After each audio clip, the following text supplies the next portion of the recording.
You're listening to The Drew Yari Show.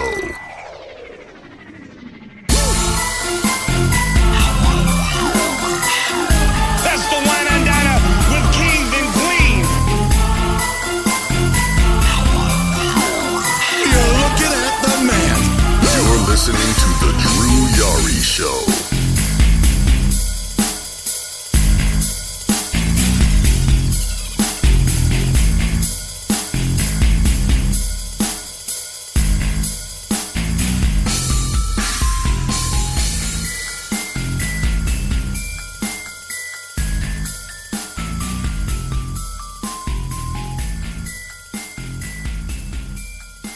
Happy Thanksgiving, everybody. Welcome to a very early edition of the podcast. The GR Show. It is Thursday, the 28th. Like I said, happy Thanksgiving. How is everybody's Thanksgiving doing? Mine hasn't even begun yet. They're still making the food. It should be done in supposedly another hour, but we'll see. Again, I decided to do a little early show. I don't know. I just decided to take care of things a little early, just so I know for certain that I wouldn't have to move the show, which I hate doing. I've been having to move the show a lot lately. I'm very sorry about that, but not today. Not on this day of thanks. So anyone that's listening, what are you thankful for? And that's kind of like the cheesy, tagline, what are you thankful for? I'm thankful for a few things. I'm thankful that, the show's still around, that I still have the show, that people listen to it, people download it, that I get love for the show. I'm thankful for the people in my life, for friends, family, good job, good health-ish, and I got plenty to be thankful for. So, like I mentioned, or I didn't really mention this, but I am going to keep this particular episode, a little short. There's really not a whole lot to talk about, just mainly Survivor Series, NXT, the fallout that happened on Raw, and also NXT. Come to think of it, maybe I should have done it. Should have done this episode tomorrow so I can cover SmackDown as well. But we can just jump right into it. Not really waste any time. So, should I talk about NXT or Survivor Series first? Let's talk about NXT. NXT was this past Saturday at the Rosemont. Or not Rosemont. It was in Rosemont, Illinois at the All-State Center. And the first match on the card was a pre-show match, Angel Garza versus Isaiah Swerve Scott, which I didn't see. Didn't get a chance to see the pre-show. I actually didn't get a chance... Well, I watched the show live. I just didn't see the pre-show. Actually, you know what? I lied. That was Survivor Series. I didn't get a chance to watch TakeOver live. I was at work, got home, and just turned on the event and just watched what I missed, watched with my girlfriend and her sister, and we enjoyed every match. So this match I didn't see. It was 7 minutes and 35 seconds. Now we get to the main show. The first match on the card is the first ever Women's War Games match. You got Team Ripley, Rhea Ripley, Candice LeRae, Tegan Fox, and Dakota Kai. And on Team Baszler, you got Shayna Baszler, Team Captain, Bianca Belair, Io Shirai, and the NXT Women's United Kingdom Champion, Kaylee Ray. Let's start with the beginning of the match. So, the first people in were on Ripley's side was what's going on? On Ripley's side was Candice LeRae, and then for Baszler's team you had Io Shirai, who these two. I like watching these two work. These two go out there and just really fight. Candice LeRae, her past is that she wasn't afraid to get down during the ring. And Io Shirai is Io Shirai. She's amazing. She's good to look at, and she's great to watch in the ring. So they had a good back and forth in the beginning of the match. And then the next couple people come from each team. You had Rhea come from Rhea's team, and then you had who was it? I think it was let's just skip to the Dakota Kai bit. So Dakota Kai is next to come out of the cage for Rhea Ripley's team. She comes out, and then she stops and backs up and goes and turns around and starts beating the shit out of Tegan Nox, her best friend, which I called this. I think everybody kind of called this.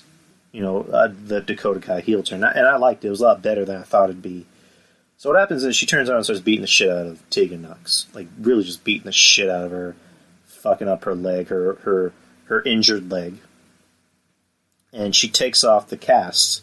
Or not the cast, the knee brace on her leg, and starts slamming the metal door on the cage, right on her leg.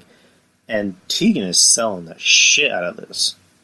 Like, she is selling the shit out of it. Like, the way she's crying is just making you think, holy shit, it's like somebody stopped Dakota. Like, somebody needs to save Tegan. Like, Tegan seems like she's actually legit hurt.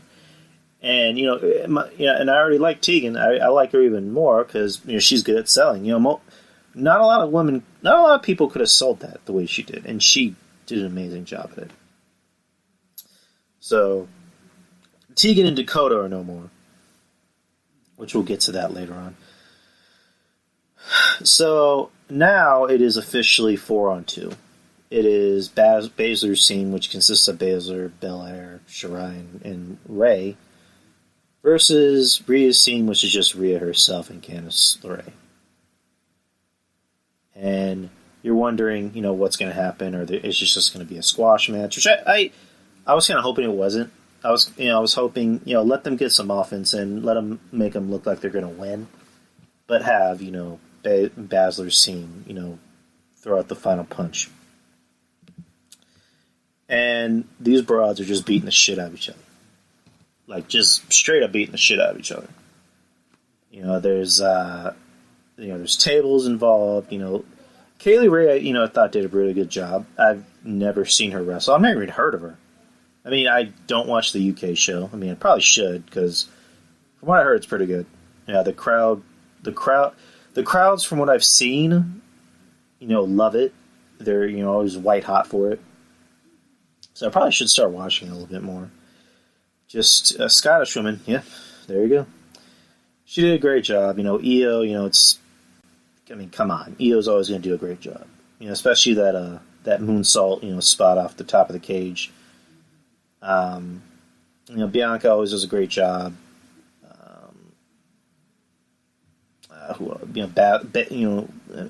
Baszler does a good job depending on who she works with. And then, Rhea really stepped it up. I was always a fan of Rhea. Rhea actually she actually made a stop through here in San Antonio. She was at, River City Wrestling. So, ups to her. Yeah, I'm biased. I'm not just biased because I like Rhea. I'm biased because she got her start here. So, and then, Candice, I'm a big fan of. Candice always thrives. So, how the match ends is Baszler tries to handcuff Rhea to the post, but Rhea fights out, and she's able to maneuver it to where she is handcuffed to Baszler. And Baszler is selling it like, holy shit. Like, oh shit, this tall broad's about to beat my ass. And Baszler goes for a pump handle slam onto 2 chairs and pins her, and her team gets the win. So, her and Candice LeRae were able to fight through the scrutiny, through the hardships of this match, and able to pull out a win. So, good, good for them. Great match. Told a great story. It had a great beginning, a great middle, great end. Obviously, this isn't going to be on, Mount Earth, radar. It should, but we'll see what happens. This was the match of the night. Every match had was in every match was in the candidacy to be the match of the night, but I think this was the match of the night, in my opinion. This was 27 minutes and 24 seconds. Next match, Pete Dunne defeated Damian Priest and Killian Dane to win the NXT, or to challenge Adam Cole at Survivor Series for the NXT Championship. I thought this match went on a little too long, personally. I'm not really too big a fan of either wrestler in the ring. I think Pete Dunne's okay. Damian Priest to me seems like he's a little. I'm not gonna say he's bad in the ring, but he needs a little work. Killian Dane I think is good, but he needs a little work. Again, I thought this match went on a little too long. This match was at 19 minutes and 56 seconds. You could have easily, shaven six minutes off of this match. Hey, what's going on, John, the cartoon guy? Hey, would you mind muting your mic, John? Alright. Anyway, so you could have easily shaven 6 minutes off of this match and given it to the next match, which we'll talk about in a bit. But yeah, Pete Dunne wins. I like the way he won. I like that they didn't try to make it look. Hey, yeah, don't worry about it, John. It's no sweat. I like the way he won because. Fuck, I forgot. How did he win?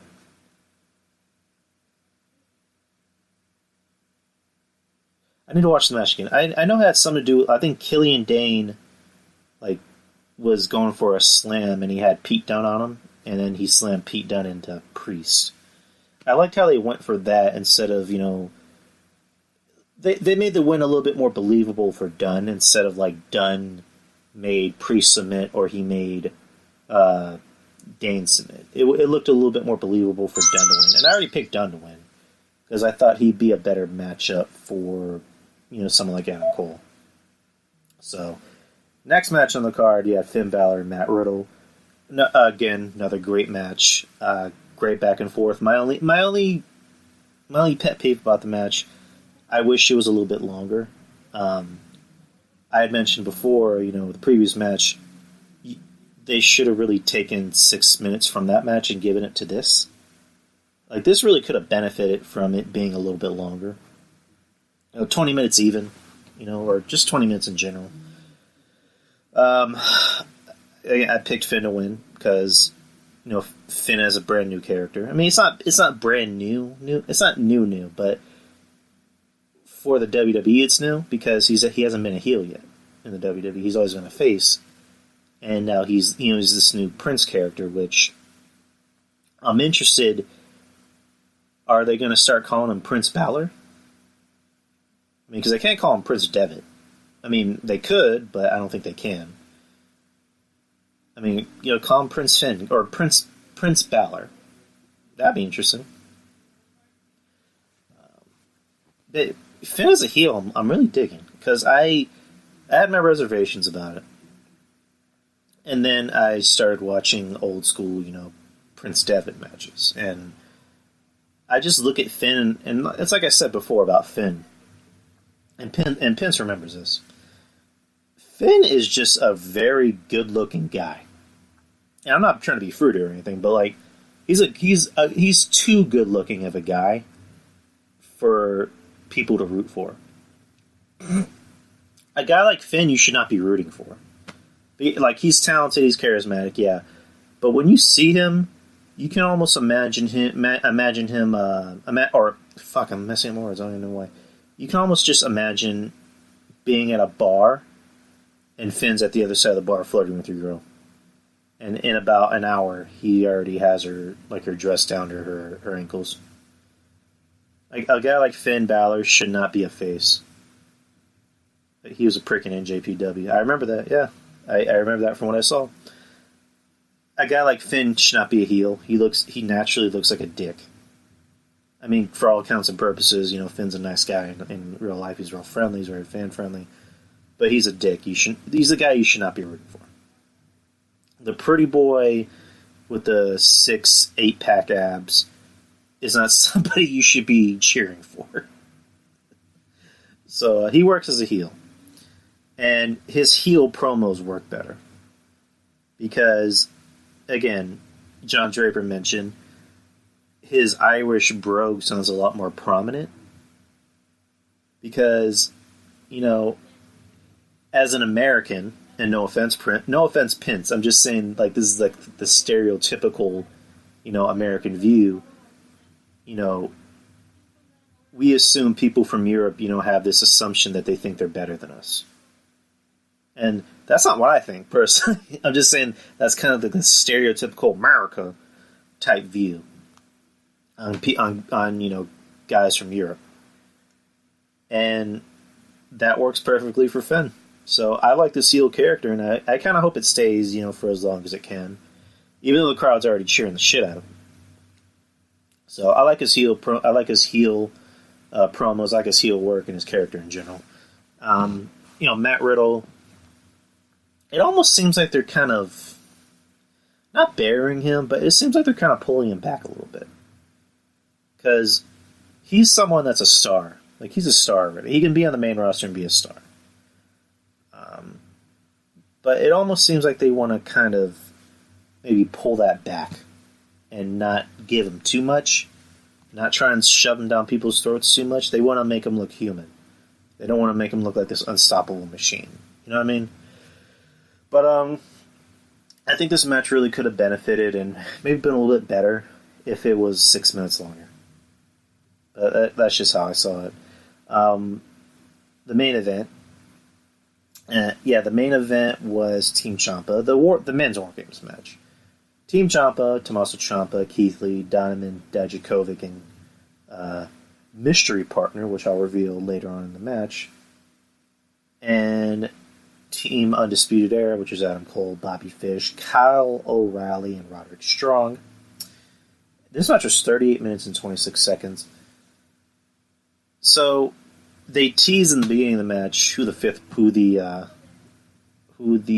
fourth person was going to be, and nobody came out yet. It ends up being Kevin Owens, which I forgot about Kevin Owens, honestly. I assumed it was going to be somebody debuting or somebody making a one-night only appearance, which they kind of did, which she did.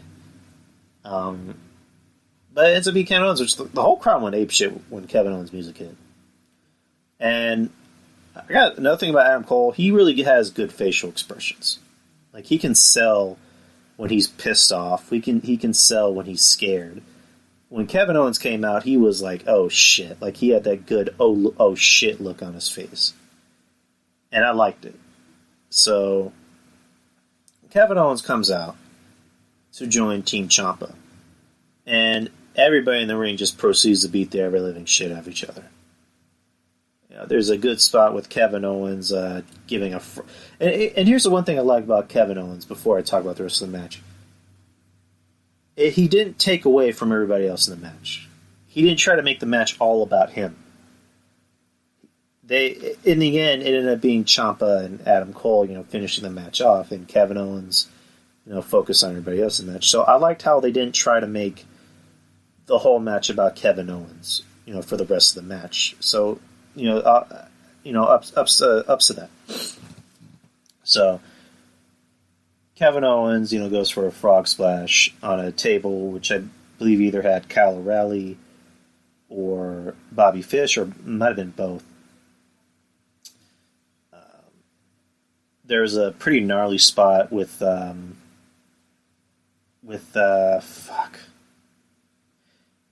I need to watch this match again. The match was so good, but I need to watch it again. Adam Cole gives a Canadian Destroyer, or what is it, a Panama Sunrise to Kevin Owens on the steel, on that thing in the middle with the steel. That looked pretty gnarly. The end of the match has Adam Cole and Ciampa on top of the cage. Ciampa puts Adam Cole in his finishing move and lands on a fuck. Why am I messing up my words today? I guess because I'm so hungry. they land on a table, which was look like a pretty gnarly spot. And while that's happening, the camera shifts to Britt Baker, who has a very shocked and worried look on her face. And Mauro Ranallo decides to fucking acknowledge Britt Baker in the audience, which I'm like, that's very interesting.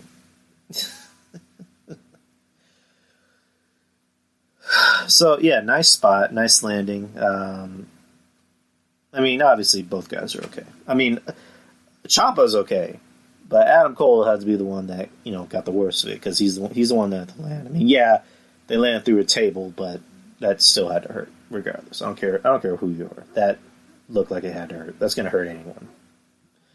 So, Team Ciampa wins. Overall, another great show. I mean, it's. I'll compare both. When I'm done talking about Survivor Series. But yeah, another great show. I'll give it a 9 out of 10. I think if Riddle and Finn were a little bit longer, if they allowed those guys to go a little bit longer, I would have given it a higher score. But again, it's TakeOver. Takeovers are always going to be great. I think maybe the worst TakeOver was 2017 TakeOver Brooklyn when the main event was Drew McIntyre versus Bobby Roode. But that TakeOver wasn't even that bad. That was just an okay TakeOver. But we're going to move on to the main show, which is Survivor Series from the same arena, Allstate Arena in Rosemont, Illinois. Pre-show matches. 3 pre-show matches. The first match was a 10-team interbrand tag team battle royal. And with Dolph Ziggler and Robbie Roode, throwing out the Street Profits, which, I mean, battle royals are always going to be, Someone's knocking at my fucking door. I just had an Aleister Black moment. Somebody knock on my door. Why am I Batman? Why do I sound like Batman instead of Aleister Black? But yeah, these battle royals are always going to be hit or miss. Most of the time, it's miss. This battle royal basically screamed of, "Hey, look, Mom, I'm on TV." This is just another way for the guys to get paid. Which, hey, good.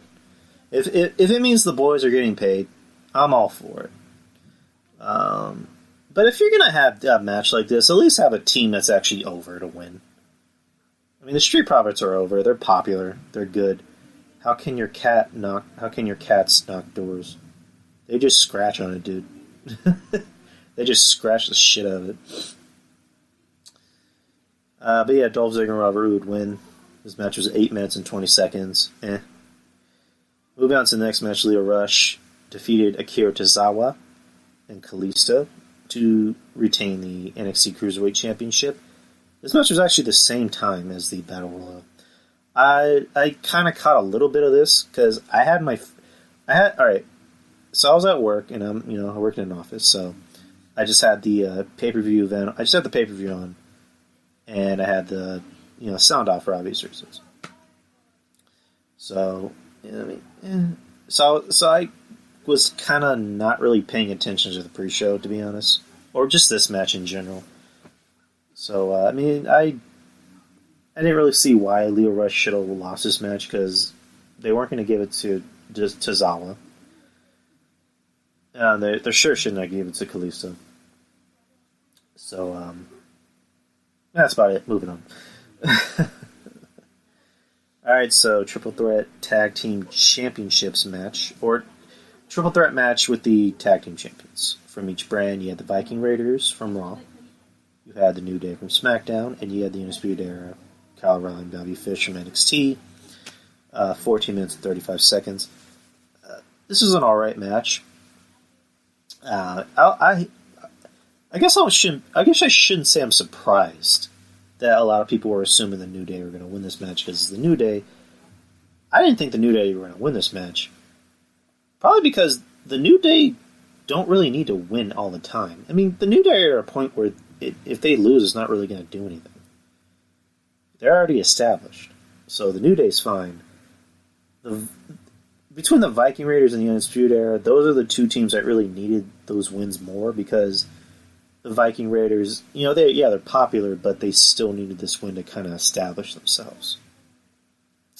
The Undisputed Era, I thought could have used the win a little bit more. I honestly thought that I'm not even gonna lie, I thought it was gonna be a clean sweep for NXT. And yeah, I know I'm on crack for, thinking that, Precious Roman Reigns was gonna take, the pin, but the Viking Raiders win this. It was kind of like a reverse of how I thought the match was gonna end. I thought Undisputed Era was gonna win it and Kofi was gonna eat the pin. But what happens is Undisputed Era does their finishing move on Kofi outside the ring, and then they end up back inside the ring with the Viking Raiders. Which I'm just like, in storyline fashion, and I'm going to quote Don Tony, storyline stupidity, why not do that to Kofi when you're in the ring, when the Viking Raiders are already out of the way? I don't know, that's just me. But the Viking Raiders, which I'm fine, I like the Viking Raiders. Next match, you got the 5-on-5-on-5 Survivor Series triple threat elimination match with the women. You have Team NXT. You have Rhea Ripley, Bianca Belair, Candice LeRae, Io Shirai, and Toni Storm from NXT UK. Looking good in those shorts, by the way. You got Team Raw, which is Charlotte, Natalya, Asuka, Kairi Sane, and Sarah Logan. Why? I don't know. And if you hear any noise, my girlfriend's cousin and her kids are here. Team SmackDown, you got Sasha Banks, Carmella, Dana Brooke, Lacey Evans, and Nikki Cross. This match wasn't bad. It was a little sloppy at points. I mean, granted, look at some of the women in the match. They're not that great. You look at SmackDown. SmackDown probably had the weakest team because the only ones that were good, that were decent enough to carry the match, was Sasha and Nikki. Carmella, sucks. She's just garbage. Dana Brooke, why she's still at the job, I don't know. And then you got Lacey. Lacey's not bad. She's still learning. She's getting a little bit better. And Sarah Logan, I don't know why she was. I haven't even heard from Sarah Logan in months. Pins, that's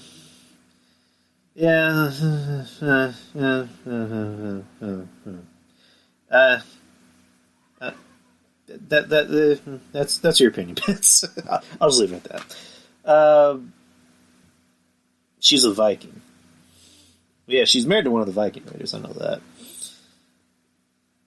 I'm surprised nobody talked about this. I like that spot where Io Shirai and Kairi Sane are in the match, and they're just staring down each other, and then Carmella is in the ring just saying, trying to get their attention, like, hello, I'm here, I'm in the ring, just ignoring her like the trash she is, and then she tries to shove Kairi, or it was either Kairi or Io, and then she just, gets, punched, and she just gets out of the ring.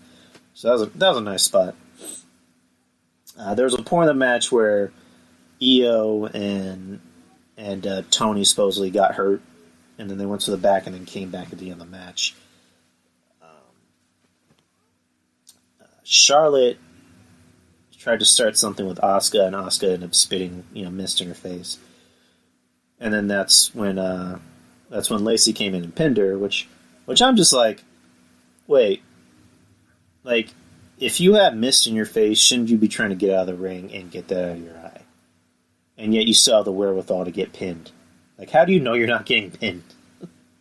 Like, she has her legs kicking in the air. So it ends up coming down to pretty much everyone in SmackDown is eliminated. So it ends up coming down to, on the Raw side, you have Natty, and then, well, actually, no. Fuck. All right, on the Raw side, you have Natty. Natty's the last one remaining on Raw. On SmackDown, you have not Carmella, Sasha, and then for NXT, there's Rhea and Bianca, and then Bianca ends up being eliminated, so then it comes down to Rhea, and then Sasha and Natty make it seem like they're going to take out Rhea, and then Sasha takes out Natty and pins her, so it ends up coming down to Sasha and Rhea. Alright, here's where the match kind of gets weird for me. Natty needs to go home and look after TJ.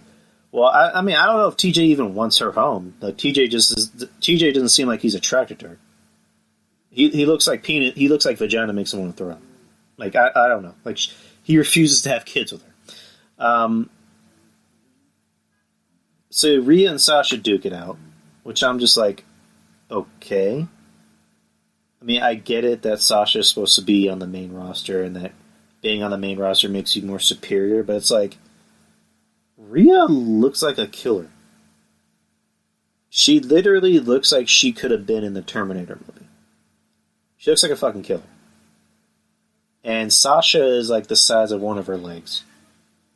Why the fuck is this going on a little longer than it should? Again, you want to make it look competitive.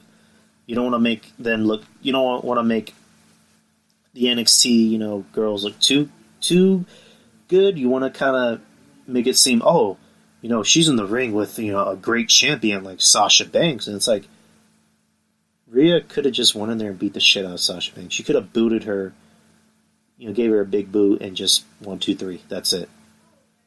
Here's where the match kind of eventually the NXT women won, but here's where I didn't like how the match ended. So Io Shirai and Toni Storm came back and distracted Sasha, which to me I'm like, don't you think that's going to make Rhea look a little bad? Because the night before, her and Candice are out there like killing it, pretty much killing each other trying to get this win. Not killing each other, but like beating the shit out of 4 other broads and looking like a bunch of badasses. And you're telling me that Rhea's going to have a hard time with a fucking with some girl who has purple or blue hair that's the size of her fucking leg. Like, I didn't like how I didn't like how they won. I'm glad they won. I'm happy they won. I just didn't like how they won. That's just how I saw it.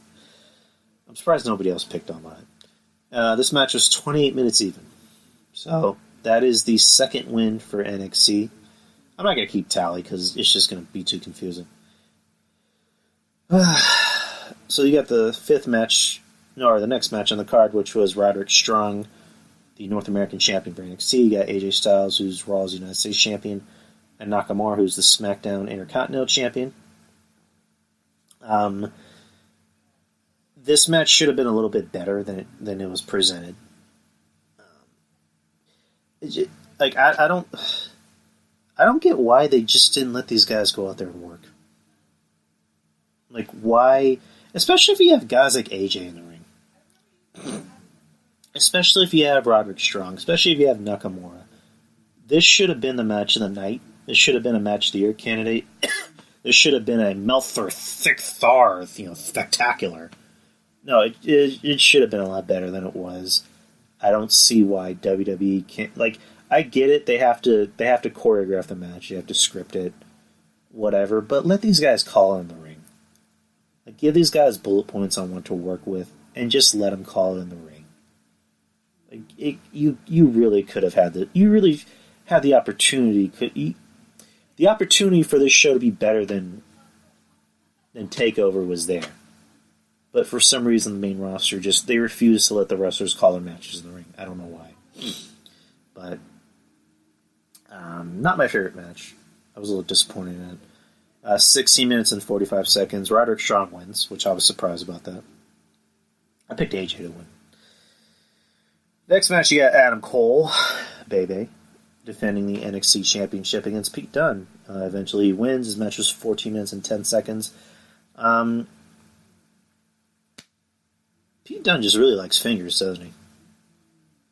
Because, Adam Cole was selling rib injuries from the previous night, and all Pete Dunne can focus on were Adam Cole's fingers. Like, even if you're a heel, whether you're a heel or a face, like, if you clearly see somebody has a weak spot, you go after that. But he's more focused on fingers. I mean, that's really my only complaint. The rest of the match I thought was pretty good. The crowd seemed like they liked it. Granted, it seemed like it was, audience members from the night before, but they seemed like they liked what they saw. I don't think they've really been introduced to Pete Dunne all that much. They've been more accustomed to Adam Cole in the past 3 weeks. So it was really their first time seeing Pete Dunne. Again, I think Pete Dunne's okay. I'm not that crazy about him. I really think he needs to change his attire. I'm not a fan of his attire. I don't like singlets for some reason.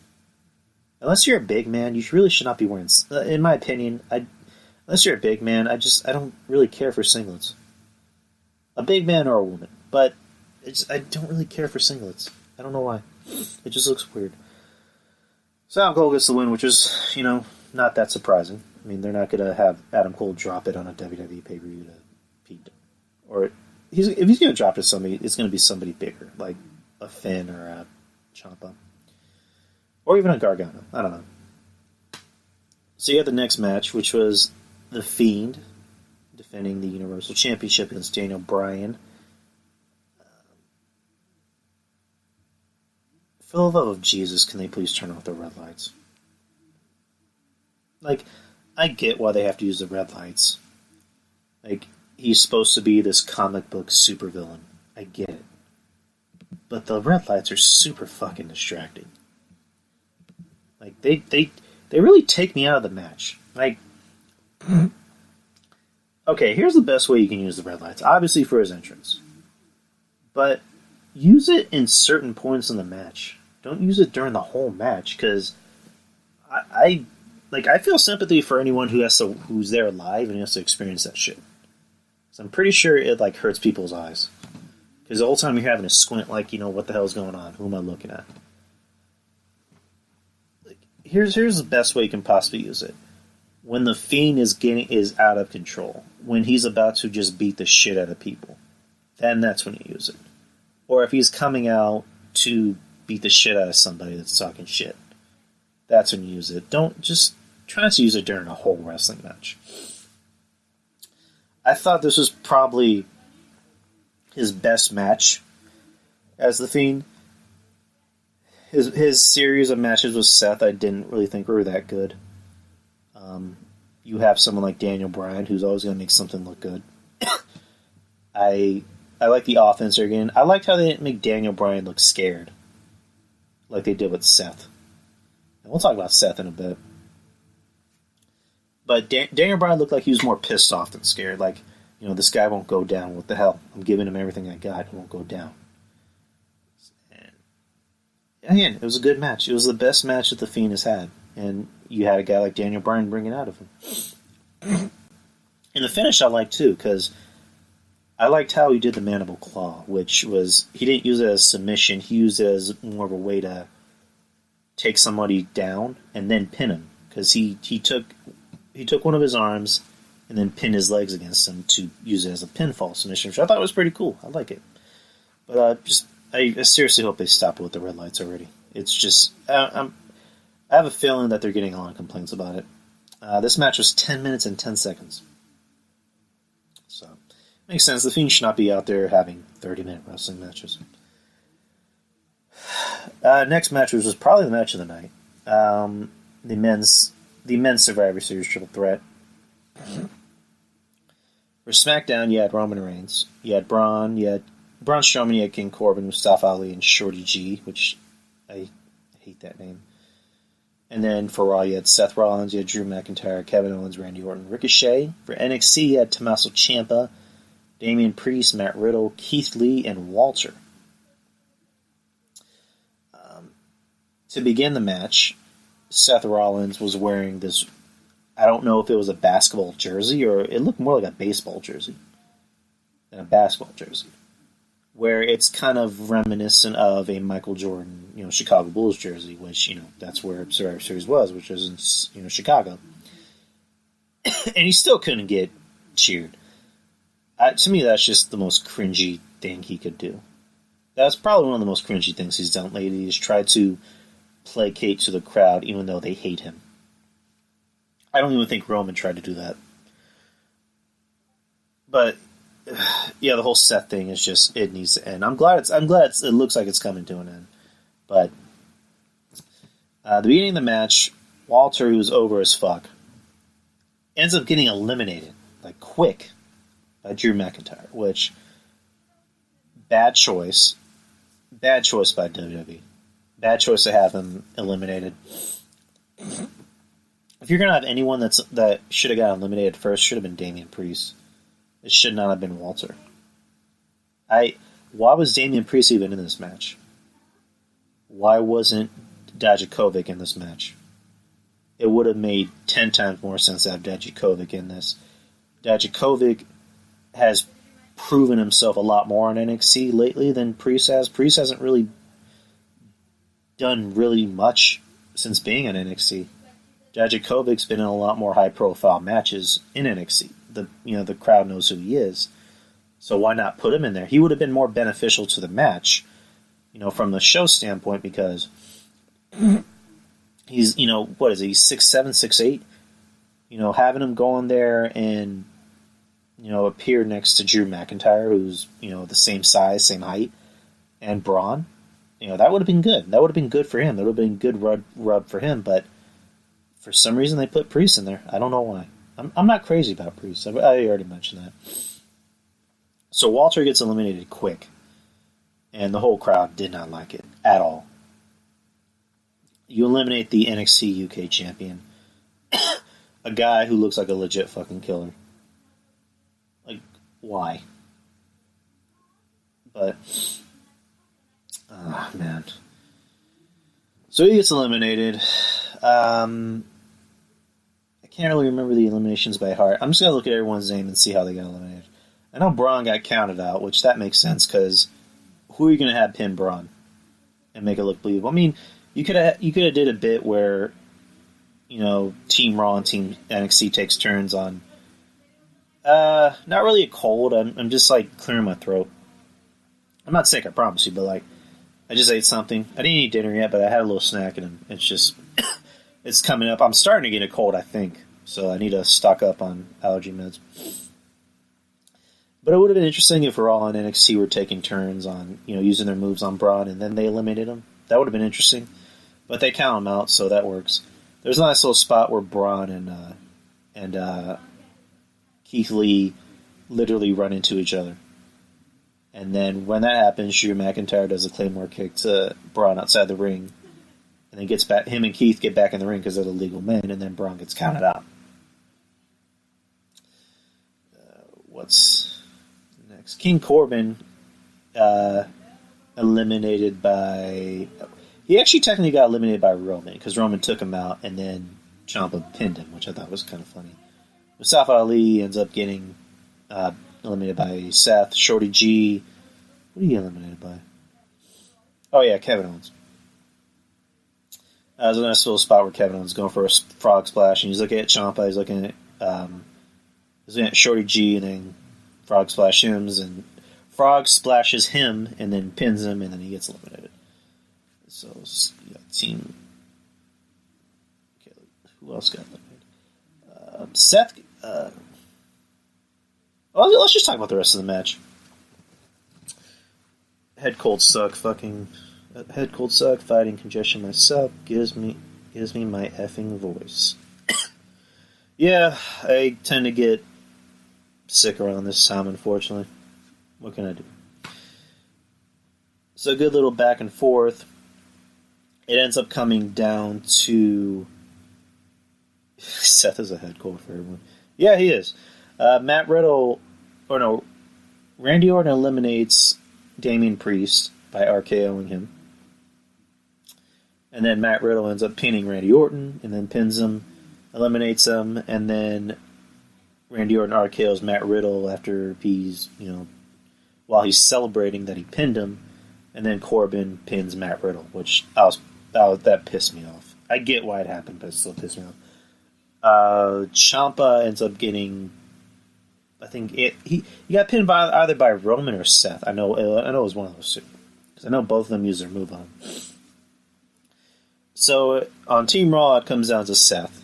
On SmackDown, it ends up being Roman. On NXT, it ends up being Keith Lee. Nice back and forth. The crowd was really high for it. Like, I was surprised it ended up being Keith Lee in the end. I would have figured it would have came down to Ciampa or even Riddle. But I was surprised from what I saw. I was very pleasantly surprised from what I saw. Or in the end, Keith ends up, clean pinning Seth. Seth goes for a curb stomp, and Keith does a spirit bomb, which, if you're a Dragon Ball fan, that's pretty dope.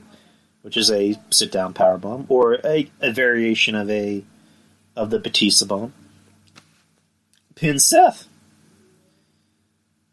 And it comes down to Keith Lee and Roman. So they fight for basically, I think it was roughly 2.5 minutes. And they're going back and forth, and the crowd is hot for it. And Roman is really just selling. That's what I gotta say I like about Roman. Roman is really just selling for everybody. He's making people's shit look good. It's where you think they're gonna win. Cena wouldn't have done that shit. I mean, Cena didn't do that shit until his last 2 or 3 years in the company. But Roman took a pretty dope spirit bomb from Keith. It looked gnarly. He sold the shit out of it. Kicks out barely at 2.75. And then Roman goes for... And then he tries to go for what I think was a variation of a Vader bomb. And then Roman spears the shit out of him. Which, again, Keith Lee for a 240, 250 pound guy, he took a really gnarly looking spear. So Roman gets the win. Team SmackDown wins. And Roman ends up showing respect to Keith in front of the crowd. The crowd cheers both men. The crowd doesn't even boo Roman. The crowd didn't even boo Roman. They cheered Keith, and they didn't boo Roman. They booed Seth, but they didn't boo Roman. Which a year ago, Roman would have been getting booed out of the building. But now the fans have accepted Roman, so that's good. And I've always liked Roman. I've always been a fan of Roman. I didn't like how they pushed him. But I've always liked Roman. I like Joe. I like Joe Anuwa, the guy. So, the talk going around is that Vince McMahon liked what he saw from Keith Lee. He actually gave Keith Lee a standing ovation, hugged him. And the talk is that they want to debut him on the main roster pretty soon. Preferably at the Royal Rumble. They might even have him face Brock and beat him. That's what I read. I usually don't really report, rumors or Malther type news, but it makes sense. You just like the Samoans called Joe. You're right. I like Joes, especially when they're Polynesian. You're right. This match was 29 minutes and 25 seconds. I think it was the longest match of the night. Yeah, longer than the women's match. The next two matches. Next match was Brock Lesnar defending the WWE Championship in a no-holds-barred match against Rey Mysterio. Rey Mysterio dressed like the Joker from the Joker movie. I appreciate the effort because I know Rey likes to dress up, for big events. He'll dress up for Mania. He'll dress up as comic book characters. He's dressed up as Spider-Man and the Flash before. He dressed up as Joker 10 years ago, actually, at WrestleMania 25. When he won the Intercontinental Championship from JBL. But I think this was the wrong time to play dress-up. Because it's just how the storyline goes. The storyline is that this guy, Brock, made his life miserable. He beat him up, he beat his kid up, and he did it more than once. He didn't just do it once. He did it twice. 3 times, actually.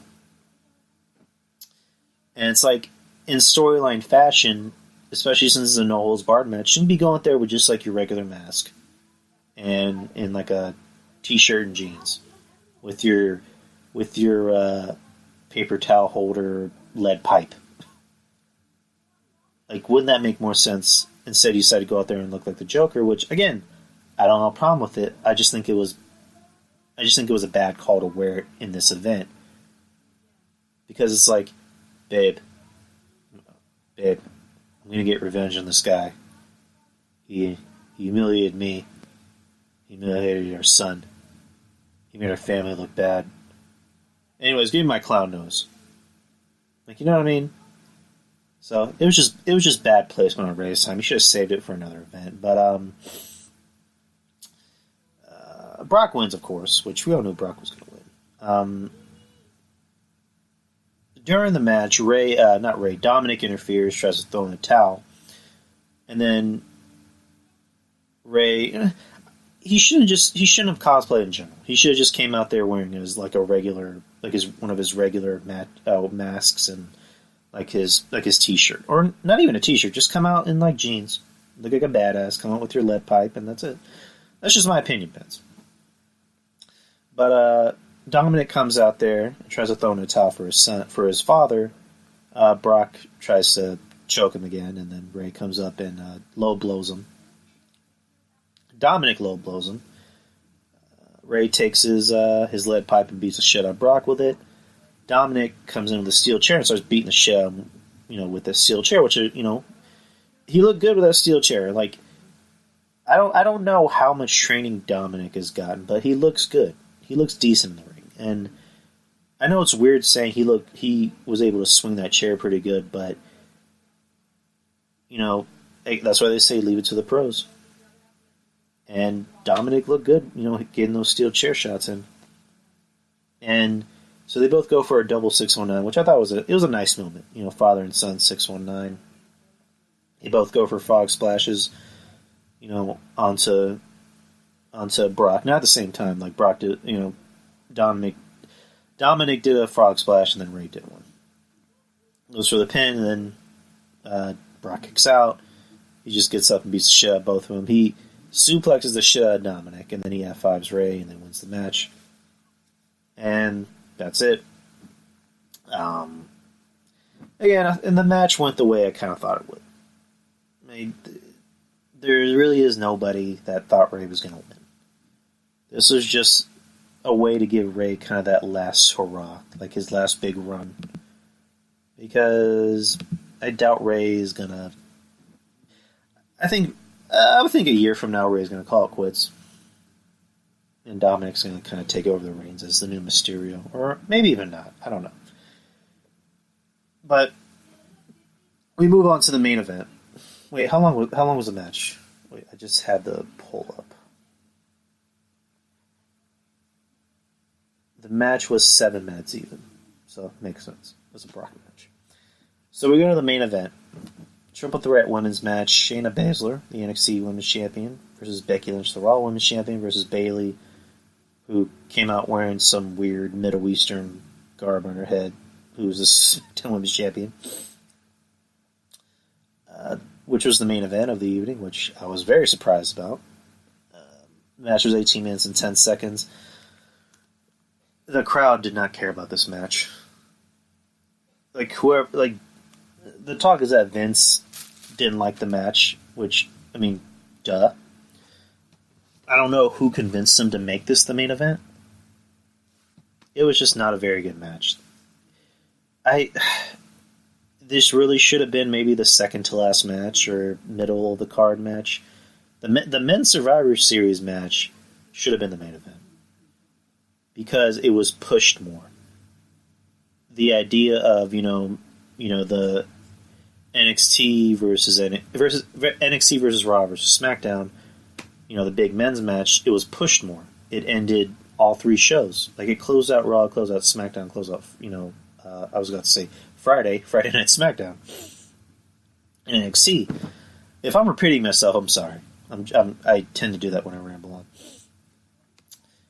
And then this match ended the show? I don't get why.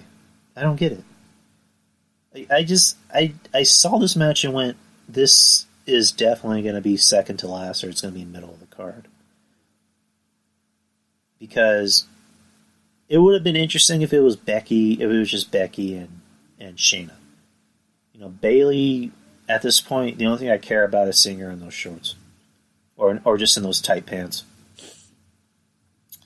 WRF169 _ would you mind muting your mic, please?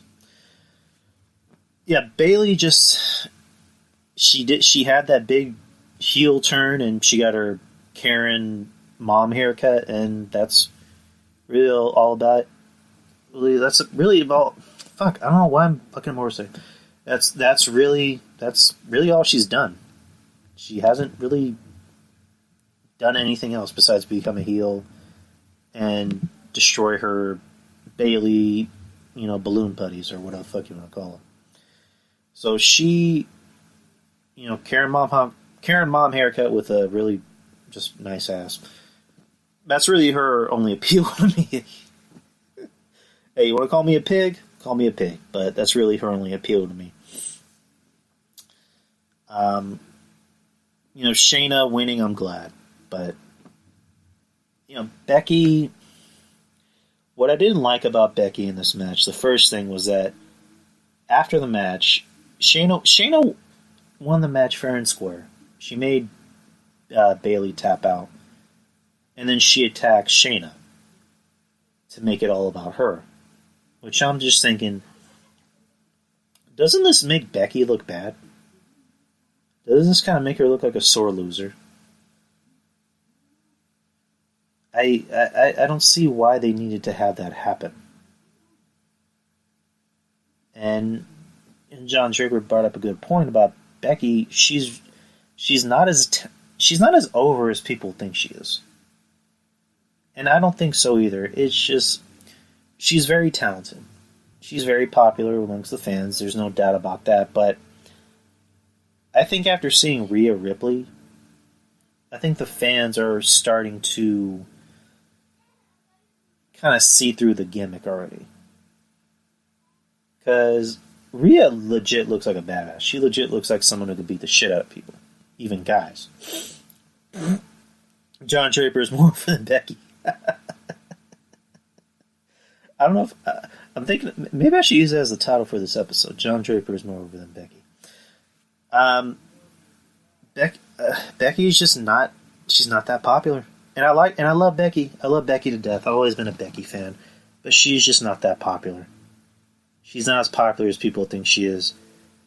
These weird the man gimmicks and her referring to herself as the man and chewing gum even though she's not chewing gum. And then talking about how she's going to beat the shit out of people. It just...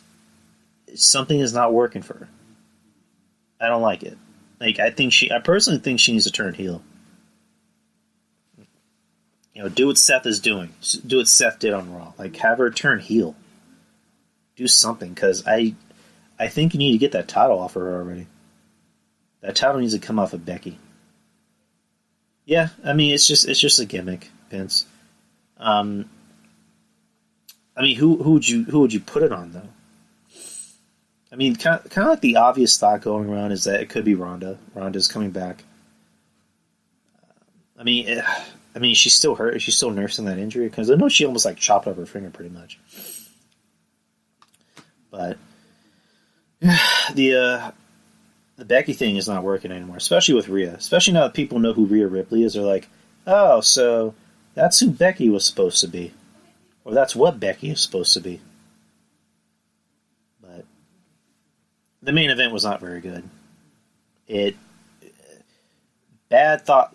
Whoever thought that would be a good main event was just not thinking straight. They probably should maybe even get fired for having that as a main event. But that was Survivor Series in a nutshell. That was your Survivor Series, which, not bad. Not as bad as it has been in the past few years. How would I rate it? I have to deduct points for the main event. I give it. It wasn't that bad, Pence. Come on. I have to give it maybe a.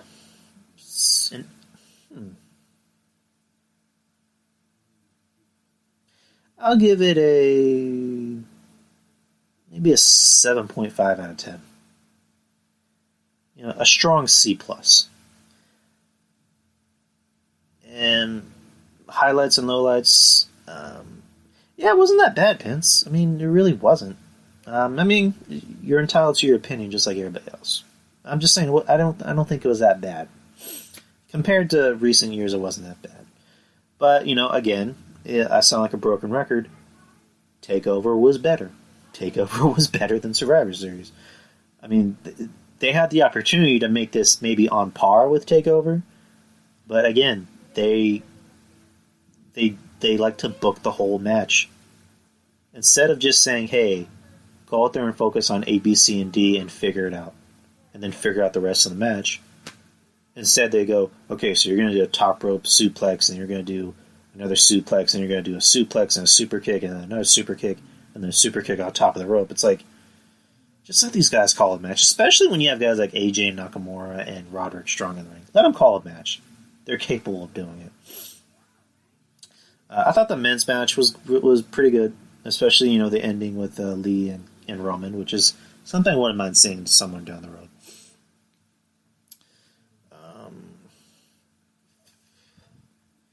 The worst match of the night was the main event. I mean, there's no doubt about that. That really had no business being in the main event. Should have been in the middle of the card. I thought Roderick and AJ and Nakamura should have been a lot better than it was. The women's match I thought was good. I just didn't like the way it ended. It kind of made Rhea look a little weak, in my opinion. Ray and Brock was kind of how I thought it'd be. Adam Cole and Pete Dunne was really good. But yeah, I mean that's really how I view the rest of the night. And obviously, TakeOver ended up doing a lot better. TakeOver, I gave it a 9 out of 10. I think I mentioned that. Match of the night at TakeOver was the women's War Games match. Finn and Riddle was really good. I just thought it could have been longer. It could have benefited from being maybe 6 minutes longer. And you could have taken time from that triple threat match to give it to Finn and Riddle. But again, it's just an opinion. This is just an opinion show. So, what can we talk about? We're an hour, I believe. Yeah, we're an hour and a minute. I'll try to close out in a bit. So, yeah, on Raw the very next night, I only saw the beginning. I didn't really get to see the rest of the show. But Seth Rollins opens up the show by having a town hall meeting and just literally chastises everybody in the ring. Basically turned heel, which is, again, good. You need to turn him heel. He cannot be a face anymore. And I'll be surprised if they keep him a face after this. So he chastises everybody in the ring. He tells Charlotte, you couldn't get the job done for your team. You weren't even the last person remaining, and you call yourself a Flair. And Charlotte's reaction to it, I thought was kind of funny. So she walks away. Who was next after that? He talked shit to Ray, which I thought was funny because Ray wasn't even in the match. Like, he had his own match with Brock. He says, "I beat Brock twice, and you and your stupid kid couldn't even get the job done." And then Ray just walks away. He goes up, which I'm surprised he didn't say anything to War Raiders because they're the only Raw win of the night. So I don't know why he didn't say anything to them. So everybody walks away, and then Kevin Owens comes back to the ring and he stuns him. Flash forward to the main event, which I did see. The main event was Kevin Owens versus Seth, and then the AOP comes out and attacks Kevin Owens, and it looks like they're building a faction with Seth and AOP, which good, interesting. Seth looks like he would benefit from having people around him. Seth by himself doesn't work. Seth, War Machine, I'll call him anything else. Okay, fair enough. I like War Machine better. So it looks like we're getting heel Seth versus face Rollins, which is good. Or not heel Seth versus face Kevin Owens, which is good. Seth needs to be a heel. Kevin Owens, was working well as a babyface. How's that in the background? How's what in the background? If you're hearing anything in the background, that's people in the kitchen. They're still cooking. Who's on the background? That's either my girlfriend or her sister or her cousin. That's one of the three. It's probably her kids. They're watching Infinity War, so it's keeping them busy.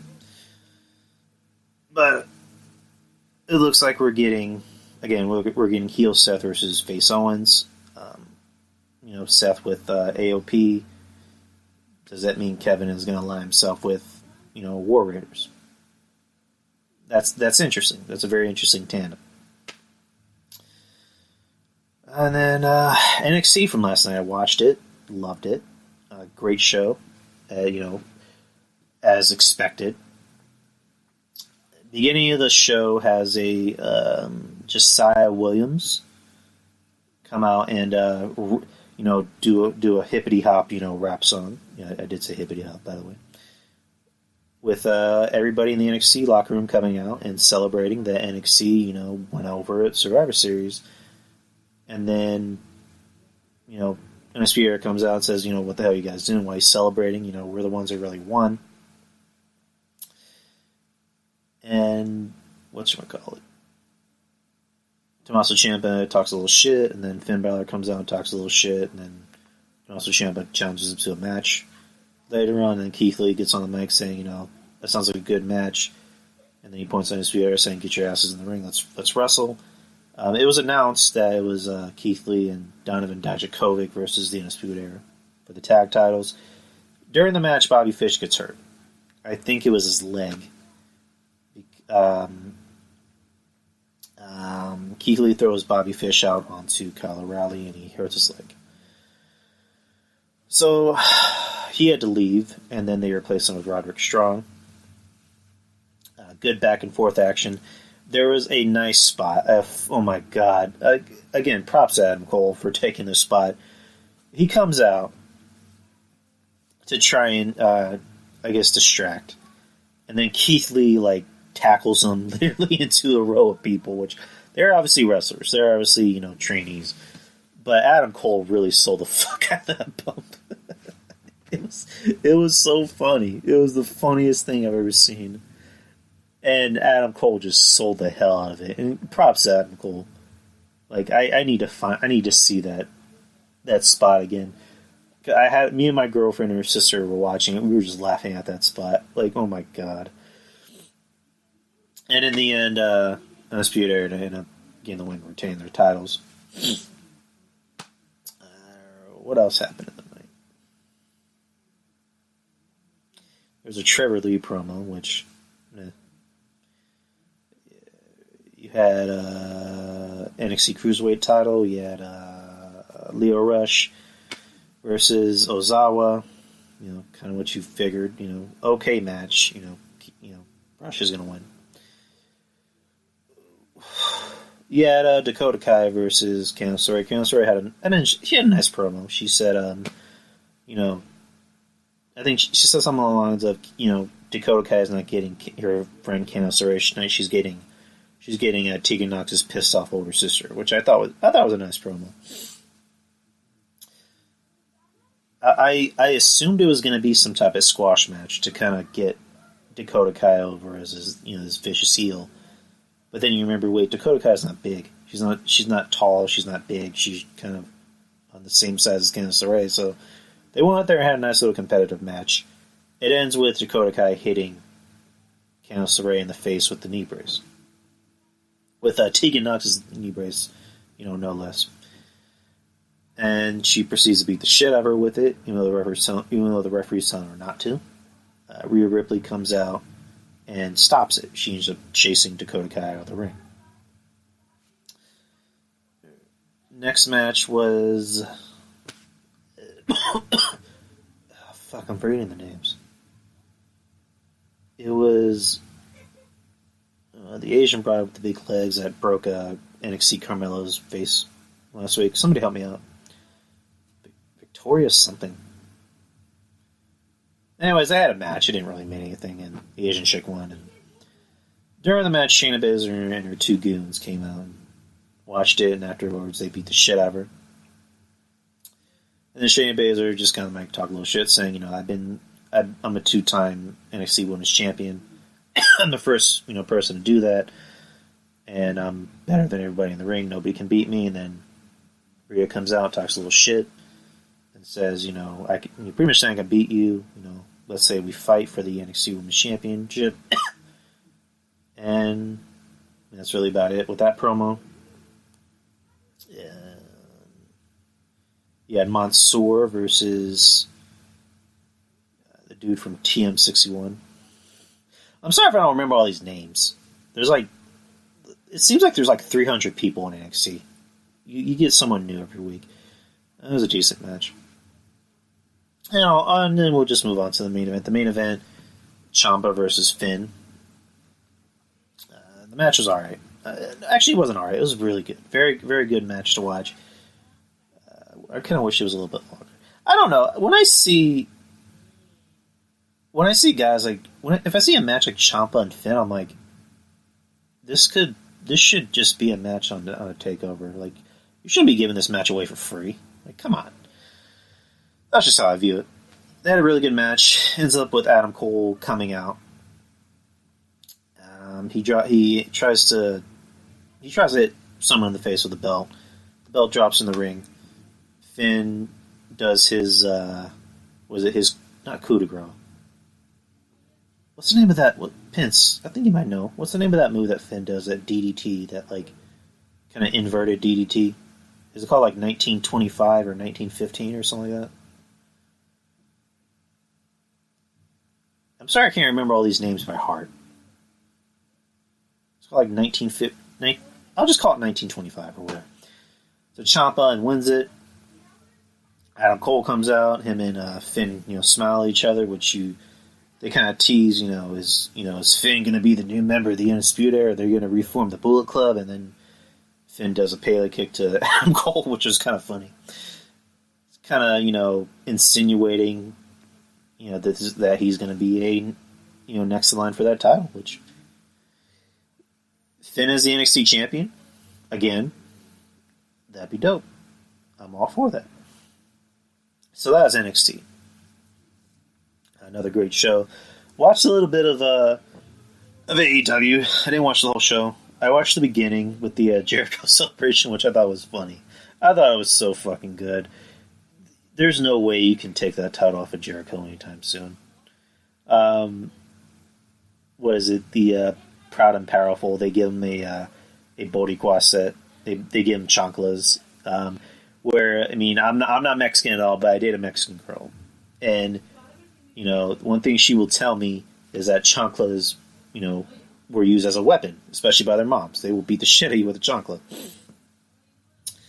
They gave him an ounce. They gave him a 40 ounce, a little bit of a 40, which is the way they said it.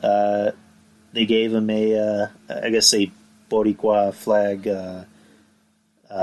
headband to wear, or bandana. I mean.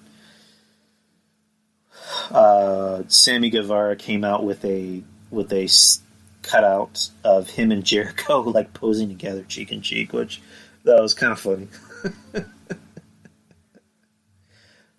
They notice that Jake Hager ain't there, and Jake Hager's coming with a goat and says, "Look, I got." I think it's the first time he spoke in AEW. He's like, "I got it for you. Her name is Chris Jericho."